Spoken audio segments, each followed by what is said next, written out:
Humans of the cardboard, welcome back to Just Nuts, guys. We are continuing on with Legacy of Destruction reveals here. This has been really big this week so far. I mean, this is the third day in a row. Monday, we got a brand new archetype in those new Dragon Boys. Yesterday, we got the new Melodia support that actually is pretty decent and could actually make them a playable rogue deck going forward. And today, we actually get some support, their second wave of SILENFORCE. If you don't know, this is the new archetype that came out in the most previous set to this one, Phantom Nightmare. It's a ritual-based archetype based around like Saphira and the other guy, the dragon guy who's a hand trap. Can't remember his name, but him, as well as Skull Guardian, the old vanilla. Now, you don't play the old vanilla, but they revamped it, and this has actually been a pretty decent strategy in the OCG. The first couple weeks after Phantom Nightmare came out, it actually got a decent amount of tops and performance. It looks like it may have taken a little bit of a back step from that point.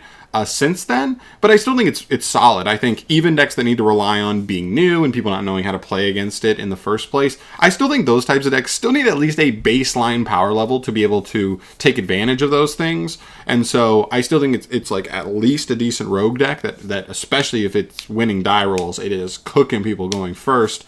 I do have questions about it going second, but maybe those things will be answered here. But yeah, let's just get into this thing. Hopefully it's good here. Hopefully they continue on SILENFORCE here. I don't want to see anything too broken because it's already proven to be a decent strategy, but some nice tools for them would definitely be appreciated as well. So we start with a brand new ritual monster. This is Saphira, the SILENFORCing deity of dragons. It's a level 7 light dragon ritual monster, 2550 and 2450 for the stats. So they just designed this card to be just too much for Fenrir to handle, which is hilarious.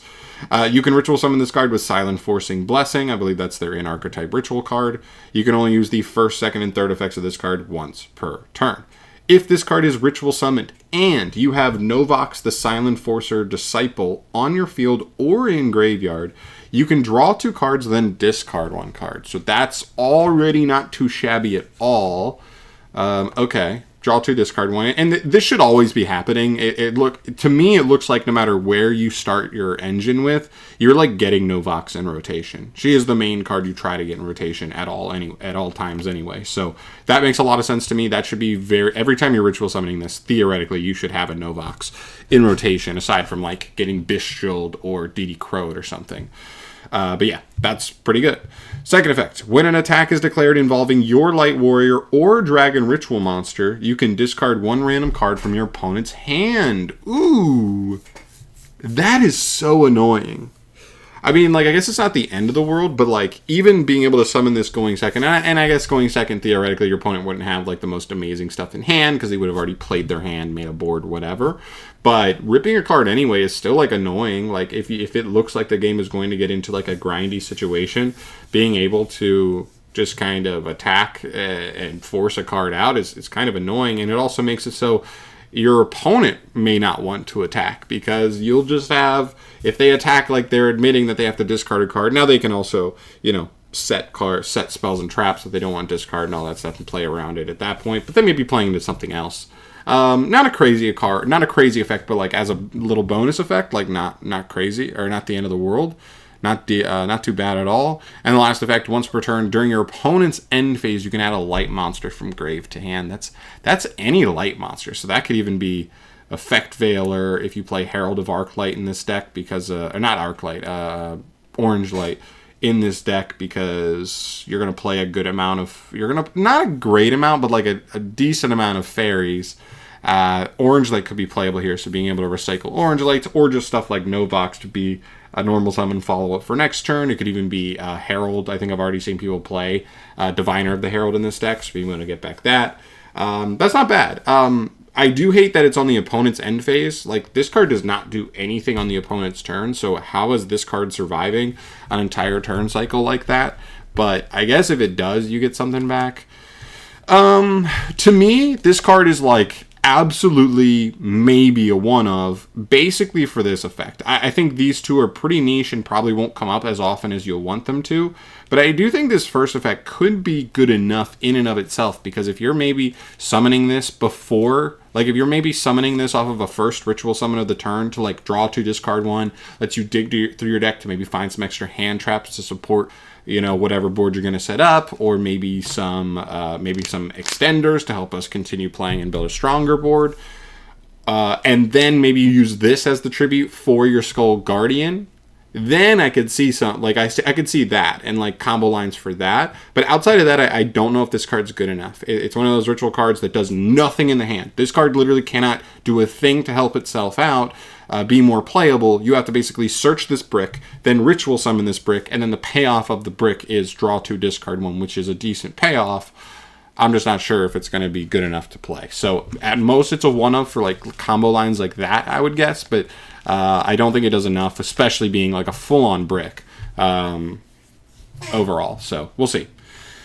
Now, but if you play this deck or you know more about it, let me know if that's actually worth it to draw 2, discard 1. Next up here, we have SILENFORCE Blessing. Oh, this is the card. This is the one that says it could be ritual summon. So I guess this is a ritual spell. This is a continuous spell. You can only use the first and second of this effect of this card once per turn. You can target one of your SILENFORCE cards that is banished or in your graveyard, add it to your hand. Okay, that's not terrible. I mean, just in terms of grindability. Now, the deck doesn't have any, like, hand trappy cards. Actually, don't they? I think they do, actually. A card that can fire itself from hand on the opponent's turn, I think. Don't quote me on that. One of their main deck cards, I thought. Or even worst case scenario, like follow-up. Like, add a Novox back, normal it next turn, and, like, boom, search to your whole one-card play again, and that can be the deal, the duel.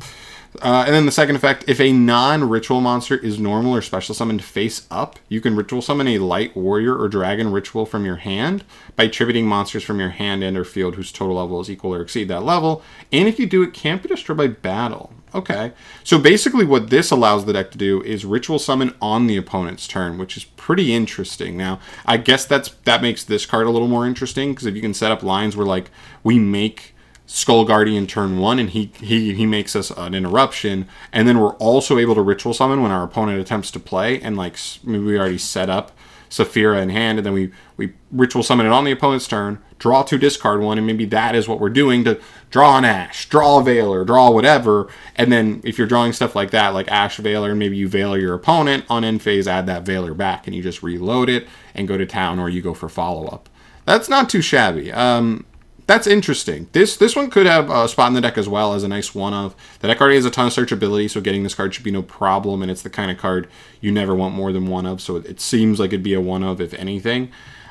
This one I could see seeing play potentially even already.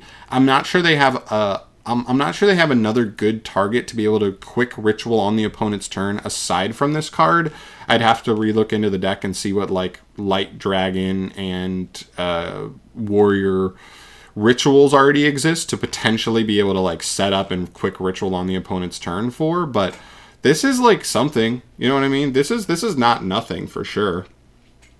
So I'd be curious if this actually could end up seeing play. I like the spell more than I like the ritual, but that's just because by default I don't tend to like ritual monsters, ritual decks in general, because they, like, have to play bricks like this if they want to actually have, like, a payoff. But we'll see. Let me know in the comment section down below, though. I'm very curious. Like I said, I've not even messed around with the deck at all yet. I've just taken peeks at a couple of those, like, OCG lists that have done well.